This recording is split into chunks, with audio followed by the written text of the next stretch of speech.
안녕하세요. 2022년 10월 2일 시행된 제104회 전산세무 1급 이론시험 해설 강의를 시작하도록 하겠습니다.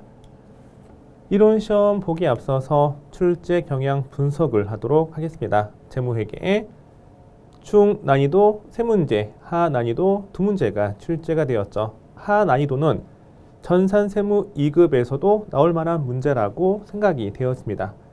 1번 재무제표, 2번 수익인식기준, 3번 재고자산, 4번 손익에 영향을 미치는 거래. 4번이 약간 과거의 기출문제에서 보기 힘든 유형이죠. 5번 사채, 4번을 뺀 나머지는 과거 기출문제와 거의 유사하게 출제가 되었습니다. 원가 회계는 10번이 어려웠어요. 표준원가 계산, 직접 노무비, 임률 차이, 여기에서 응용되어서 출제가 되었기 때문에 이 문제가 어려웠고요. 이걸 뺀 나머지는 쉽게 출제가 되었죠. 6번 원가 행태에 따른 원가의 분류, 7번 개별원가 계산과 종합원가 계산의 차이는 전산회계 1급, 세무 2급에서 출제가 되는 문제 유형이에요. 8번 종합원가 계산 가공비, 완성품 판산량 계산 문제, 9번 부문별 원가 계산 만문제가 출제가 되었습니다. 11번부터 15번까지 세법 문제. 먼저 특이한 게 부가가치세법이 2문제, 소득세법이 2문제, 법인세법은 1문제가 출제가 되었네요. 난이도는 그렇게 어렵지 않았어요. 11번 부가가치세법, 수정, 세금계산서, 발급 사유와 발급 절차, 12번 부가가치세법, 면세제도와 영세율 제도 차이 쉽게 나왔죠. 13번 소득세법에서 종합소득과세표준 확정 신고 대상자인 경우와 아닌 경우, 14번 소득세법 결손금과 2월 결손금 간단하게 출제가 되었습니다. 15번 법인세법 손익기속 시기와 관련된 문제가 출제가 되었는데 세법은 아주 어렵게 출제가 된 게 없고 과거 기출문제에서 유사하게 출제가 되었습니다. 그러면 1번부터 차근차근 문제를 풀도록 하겠습니다. 1번 다음 중 일반 기업 회계 기준상 재무제표에 대한 설명으로 잘못된 것은 1번, 2번, 3번은 쉽죠. 1번 유동자산은 당좌자산과 재고자산으로 구분하고 비유동자산은 투자자산, 유형자산, 무형자산, 기타 비유동자산으로 구분한다. 2번 정상적인 영업주기 내에 판매되는 재고자산은 보고기간 종료일로부터 1년 이내 실현되지 않더라도 유동자산으로 분류한다 라는 문구가 있어요. 세 번째, 자본은 자본금, 자본잉여금, 자본조정, 기타 포괄손익 누계 및 이익잉여금으로 구분이 되는 거죠. 이익이 쌓여있으면 이익잉여금이고 수익보다 비용이 커서 손실이 쌓여있으면 결손금이 되겠죠. 네 번째, 원칙적으로 단기 재무제표에 보고되는 모든 계량 정보, 숫자로 표시가 되어지는 정보예요. 모든 계량 정보에 대해 전기 비교 정보를 공시하죠.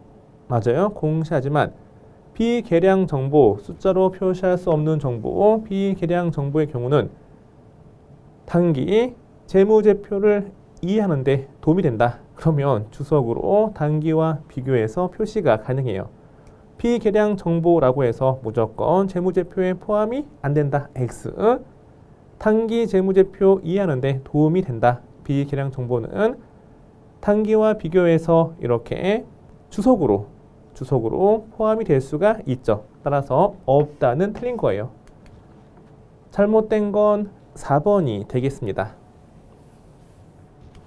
2번 일반 기업 회계 기준에 따른 수익 인식 기준에 대한 설명 중 옳지 않은 거. 1번 광고 제작 수수료는 광고를 만드는 회사의 수수료는 광고 제작 진행률, 만들어지는 과정에 따라서 인식하는 거죠.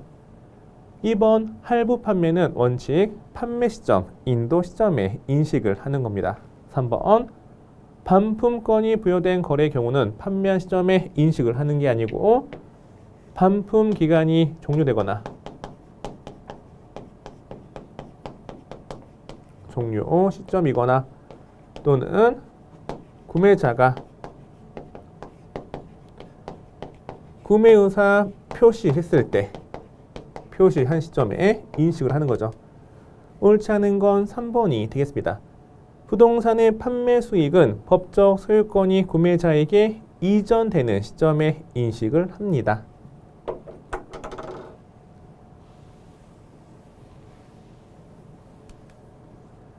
세 번째, 재고 자산에 대한 설명 중 옳지 않은 것은 1번 원재료의 현행 대체 원가는 순실현 가능 가치에 대한 최선의 이용 가능한 측정치로 활용될 수가 있습니다. 맞죠? 2번 저가법에 따라 평가 손실을 초래했던 상황이 해소되어 초래한 상황이 해소되어 시가가 최초의 장부 금액을 초과하는 경우에는 시가 금액으로 평가 손실을 환입하는 게 아니고 최초의 장부 금액을 초과하지 않는 범위 내에서 평가 손실을 환입하는 겁니다. 일반 기업회계 기준서에 따르면 이렇게 되어 있어요. 옳지 않은 건 2번이 되겠습니다. 3번 정상적으로 발생한 감모 손실은 매출원가에 가산되는 거고 비정상 감모 손실은 영업의 비용 처리가 되겠죠. 네 번째, 특정 프로젝트별로 생산되는 제품의 원가는 개별법 사용하여 결정한다. 재고자산 단가 결정 방법은 원칙 뭐예요? 원칙 개별법. 개별법이죠. 따라서 특정 프로젝트별로 생산되면 개별법 적용하는 겁니다.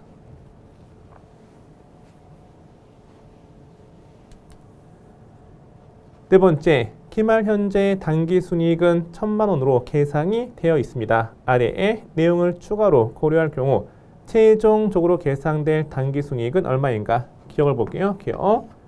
보통 예금으로 외상매입금 2천만 원 지출하다. 외상매입금 갚았으니까 자변에 외상매입금 부채 감소. 보통 예금으로 지출했죠. 자산 감소 대변에 보통 예금. 당기순이익은 수익에서 비용을 뺀 후의 금액이죠. 수익이 발생 소멸하거나 비용이 발생 소멸할 경우에만 당기순이익에 영향을 미치는 거예요. 이렇게 부채가 감소하고 자산이 감소한 경우에는 당기순이익에 아무런 영향을 미치지 않습니다.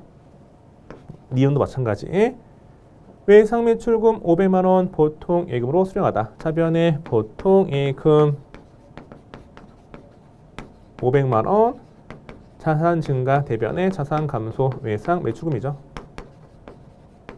동그라미 니은도 수익과 비용이 없어요. 따라서 당기순이익에 미치는 효과가 없고 동그라미 디귿 사무실 화재 보험료 120만 원 12월 1일 날 일시 납입했대요.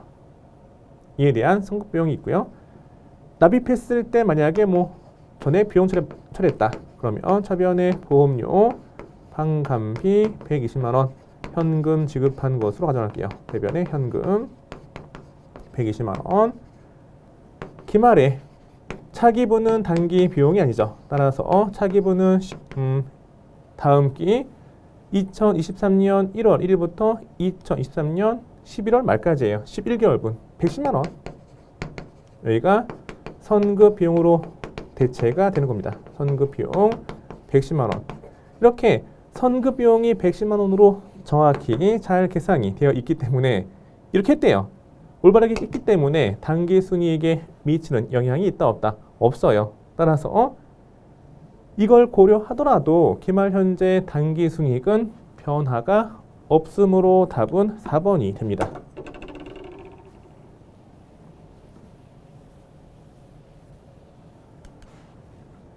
문제 5번 사채 시장 이자율, 시장 이자율은 남이 지급하는 이자율이고 액면 이자율은 내가 지급하는 이자예요. 사채 시장에서 남보다 내가 더 많은 이자를 지급한다. 그러면 할증 발행이죠. 매년 유효 이자율법에 의해 사채의 할증 발행 차금을 생각하는 경우 다음 설명 중 가장 옳지 않은 건 사채의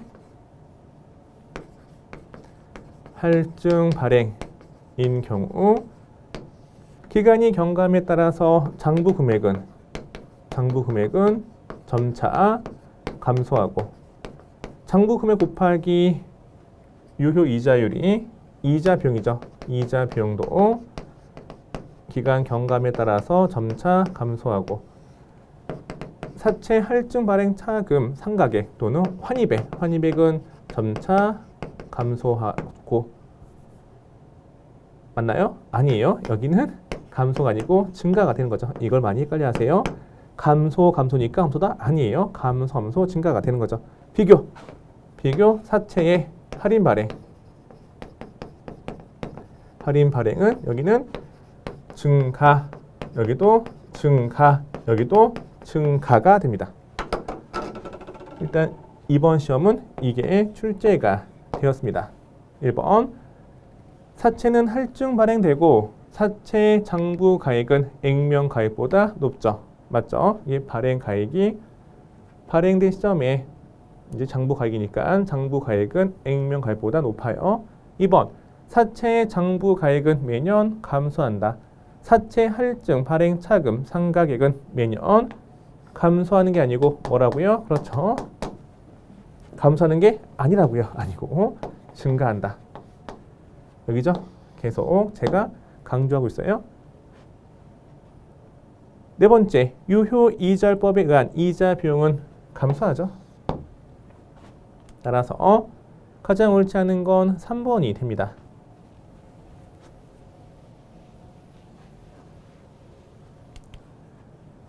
원가 회계에 관련된 문제를 풀도록 하겠습니다. 일정 기간 관련 범위 내에서 초업도 수준의 변동에 따라 총원가가 일정한 모습으로 변동할 때 그 모습을 원가 행태, 조업도에 따라서 이렇게 변하는 모습을 원가 행태라고 하죠. 원가 행태에 대한 설명으로 틀린 것은 1번 변동 원가는 관련 범위 내에서 초업도의 변동에 정비례하여 총원가가 변동하는 원가를 말하죠. 맞아요. 단위당 변동 원가는 초업도의 변동에 관계없이 일정합니다. 맞죠? 2번 준 고정 원가는 초업도와 관계없이 발생하는 고정 원가와 초업도의 변동에 비례하여 발생하는 변동 원가로 구성된 원가이다. 이렇게 변동 원가와 고정 원가의 혼합으로 되어 있는 게 혼합 원가. 혼합 원가는 준 고정 원가가 아니고 뭐다? 그렇죠. 준 변동 원가예요. 준 변동 원가에 대한 설명이므로 답은 2번이 되겠습니다. 3번 고정원가의 단위당 원가는 초업도 증감과 반대로 변동하죠. 맞고 네 번째 관련 범위 내에서 초업도의 변동에 관계없이 총원가가 일정한 원가를 고정원가라고 하며 총원가가 초업도의 변동에 아무런 영향을 받지 않습니다. 참고로 준 고정원가는 어떤 모습이에요? 준 고정원가는 가로가 초업도, 세로가 준 고정원가라고 했을 때 이런 모양이죠. 일정한 조업도 구간에서는 원가 총액이 일정하지만 이 구간을 벗어나면 원가 총액이 이렇게 증가 또는 감소하는 행태, 계단 형태를 준 고정 원가라고 합니다.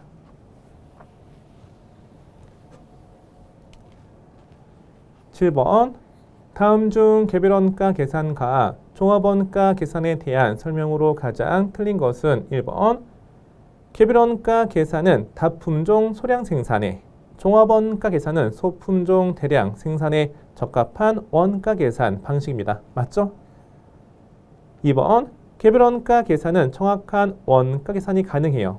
여기는 배를 만드는 조선업 또는 항공기 제조업, 건설업이죠. 한 개 작업이 단위가 커요. 정확한 원가 계산이 가능한데 여기는 소품종 대량 생산, 즉 이렇게 분필 또는 칠판 지우개 이런 것들 당연히 사이즈가 작기 때문에 원가 계산의 정확도가 떨어지겠죠. 세 번째, 개별 원가 계산은 완성품 환산량 산정한다? 아니에요. 종합 원가 계산이 완성품 환산량을 산정해야 하며 개별 원가 계산의 포인트는 제조 간접비 배부가 되겠습니다. 여기가 개별 원가 계산이에요. 따라서 가장 틀린 건 3번이 됩니다. 4번, 개별 원가 계산은 조선업, 항공기 제조업 등의 업종에 주로 사용되나 종합 원가 계산은 자동차, 전자제품 등의 업종에서 주로 사용되는 원가 계산 방식이 되겠습니다. 맞죠? 가장 틀린 건 3번이 되겠습니다. 8번, 다음 자료에 의하여 종합원가 계산에 의한 가공비, 완성품 환산량을 계산하시오. 단, 가공비는 가공 과정 동안 균등하게 발생한다고 가정한다. 관련된 문제 풀겠습니다. 평균법일 때 가공비, 완성품 환산량, 또 선입, 선출법일 때 가공비, 완성품 환산량을 구해볼게요. 먼저 평균법일 때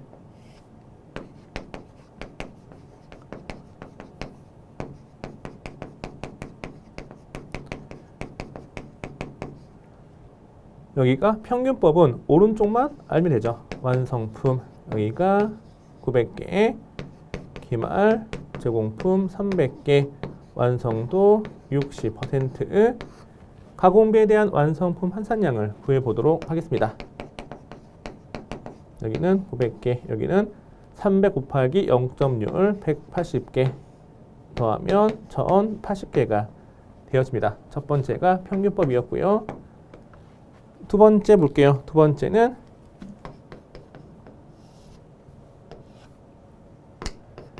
선입, 선출법일 때 가공비, 완성품 환산량을 구해보도록 하겠습니다.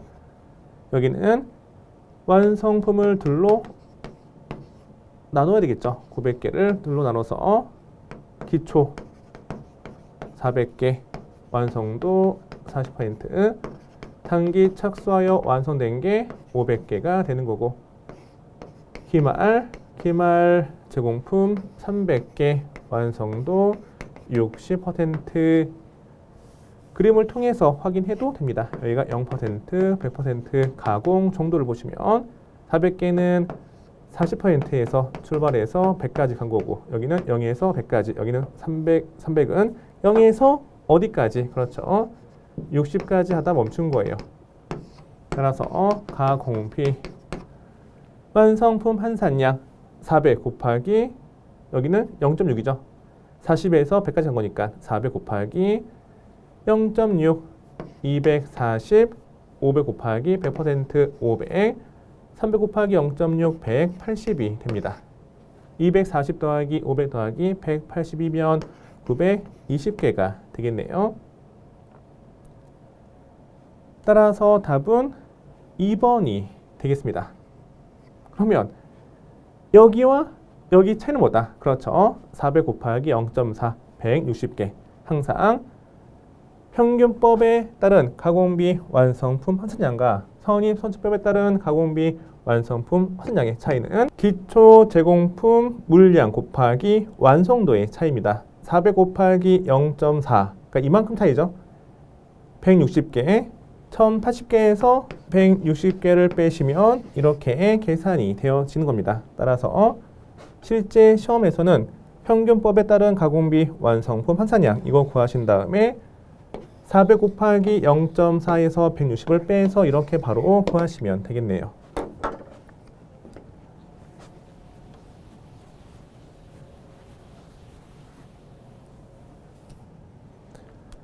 문제 9번을 보겠습니다.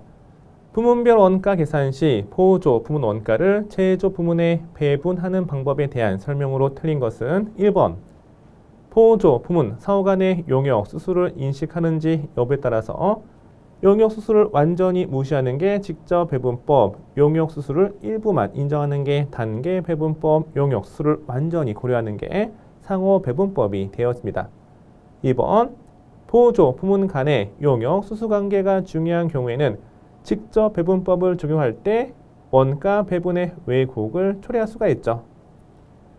세 번째, 제조 간접비를 부문별 제조 간접비 배분율에 따라서 배부한 경우 각 제조 부문의 특성에 따라 제조 간접 원가를 배부하기 때문에 공장 전체 제조 간접 원가 배분율에 따라 배부하는 것보다 정확한 제품 원가를 계산할 수 있어요. 맞죠?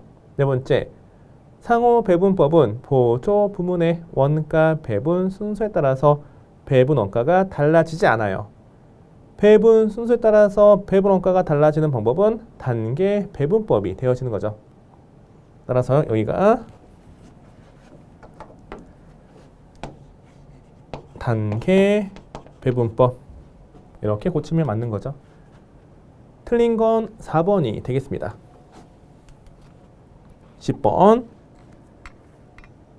시후에 2022년 11월 직접 노무비에 관한 내용이 다음과 같을 경우 직접 노무비 임률 차이는 직접 노무비 이렇게 3칸 나누어서 차이 분석하시면 되겠습니다.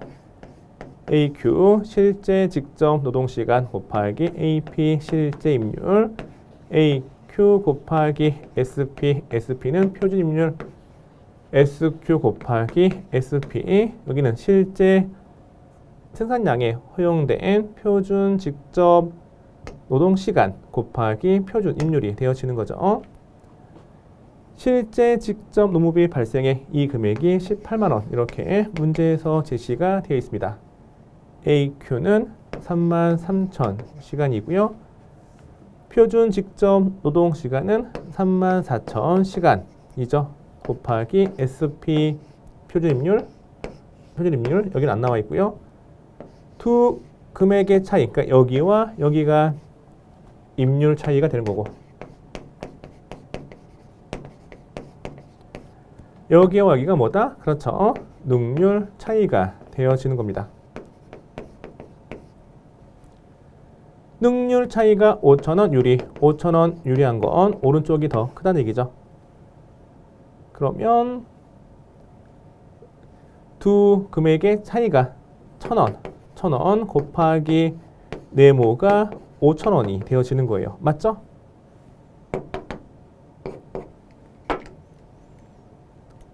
따라서 네모는 얼마다? 네모는 5,000원 나누기 1,000원 하니까 5원. 표준 임률은 5원이 되는 겁니다. 5원.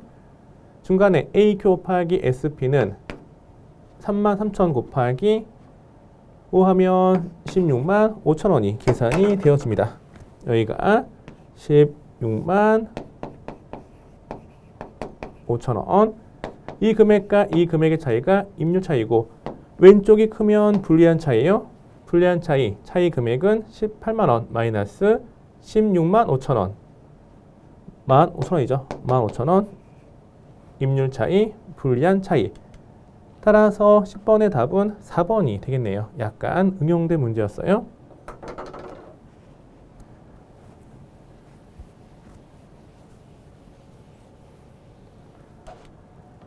11번 문제를 보도록 하겠습니다. 다음 중 부가가치세법상 수정, 전자, 세금 계산서 발급 사유와 발급 절차에 관한 설명으로 잘못된 것은 1번 상대방에게 공급한 재화가 환입, 반품되는 경우에는 수정, 전자, 세금 계산서의 작성일은 언제라고요? 환입됐으면? 그렇죠. 환입된 날 적어서 교부하는 겁니다. 맞죠? 2번 계약의 해제로 재화, 용역이 공급되지 않는 경우 수정, 전자, 세금 계산서 작성일은 언제예요? 해제면 계약의 해제일이 되는 거죠. 환입은 환입된 날, 해제는 해제일. 3번 계약의 해지 등에 따라 공급가액의 추가 또는 차감되는 금액이 발생한 경우 수정, 전자, 세금 계산서의 작성일은 증감 사유가 발생한 날이라고 강조 많이 했죠. 암기하실 때 이렇게 암기하시면 돼요. 환, 해, 증감, 맛있는 게 증가하면 환해진다. 뭐 감소하면 반대고 증감 환해, 증감 환해. 여기는 환은 환입된 날, 해제는 해제일. 여기는 증감 사유가 발생된 날이기 때문에 작성일자가 소급되는 게 아니다 라고 강조 많이 했어요. 이걸 뺀 나머지는 뭐 소급되는 날이 작성일자가 되는 거고, 따라서 4번은 채와 용역을 공급한 후 공급 시기가 속하는 과세기간 종료 후 25일 이내에 내국신용장이 개설된 경우에는 수정전자 세금계산서의 작성일은 개선된 날이 아니에요. 내국신용장이 개선된 날이 아니고 당초 공급일, 즉 처음 세금계산서 작성일자를 적으시면 되겠습니다. 따라서 잘못된 건 4번이 되겠네요.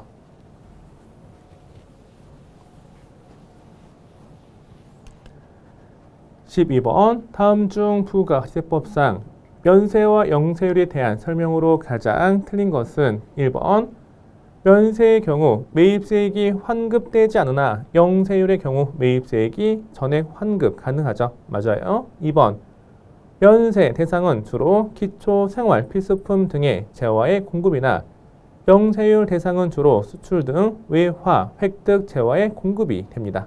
맞죠? 면세는 부분 면세 제도예요. 여기가 완전히 아니고 면세는 부분 면세 제도이나 영세율은 완전 면세 제도가 되겠습니다. 면세 사업자는 매입했을 때 부가세 부담한 게 있어요. 영세율 사업자는 매입세액 전액 환급이 가능하기 때문에 면세는 부가세가 일부 남아있고 영세율은 부가세가 완전히 제거가 된 거죠.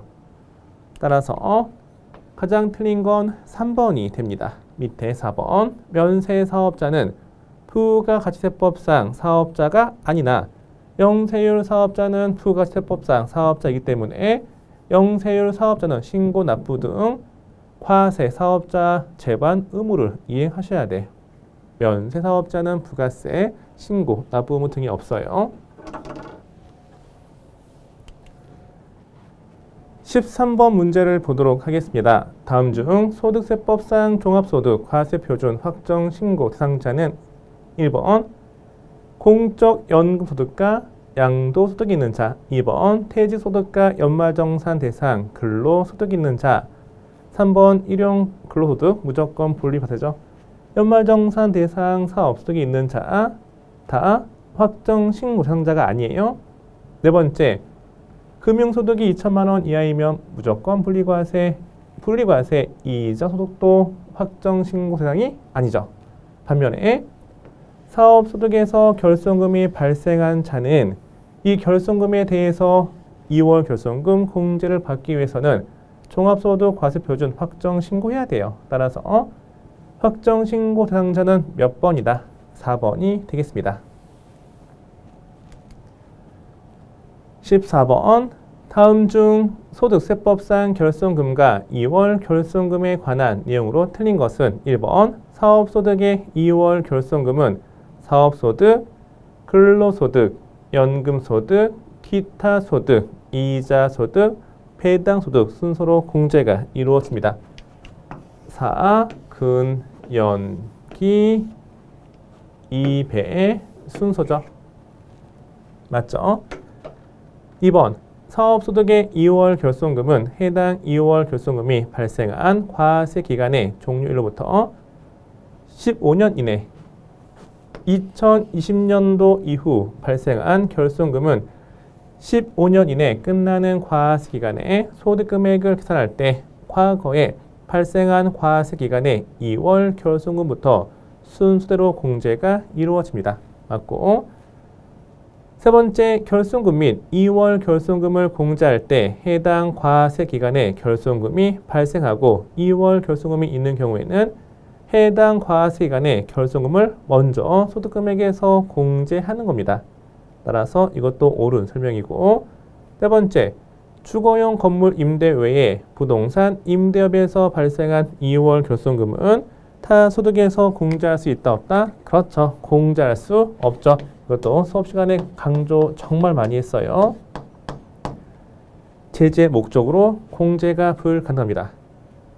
주거용 건물 임대 외에 부동산 임대업에서 발생한 2월 결손금은 해당 부동산 임대업에서 발생한 소득금액에서만 공제가 가능하죠. 따라서 틀린 건 4번이 되겠습니다.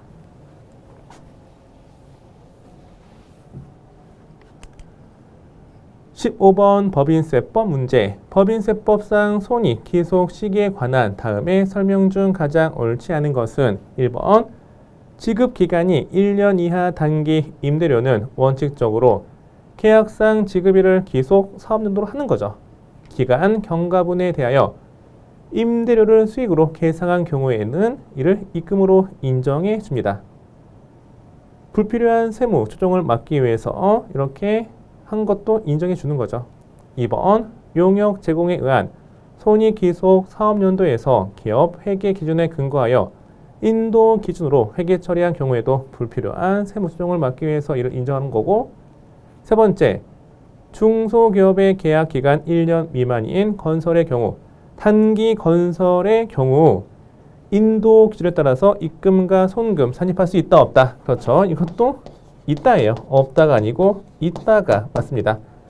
다시 한번 읽어보시면 중소기업의 계약 기간 1년 미만인 건설의 경우라 하여도 수익과 비용을 각각 그 목적물의 인도일이 속하는 사업연도의 입금과 손금으로 산입할 수가 있죠. 예외 규정 아실 거예요. 따라서 가장 옳지 않은 건 3번이 됩니다. 4번 차산을 타인에게 위탁하여 판매하는 경우에는 수탁자가 그 자산을 제3자에게 판매한 날이 속하는 사업연도를 기속 사업연도로 하는 거죠. 이건 회계와 법인세법이 똑같아요. 이번 시간은 제104회 전산세무 1급 이론시험 해설 강의였습니다. 수고하셨습니다.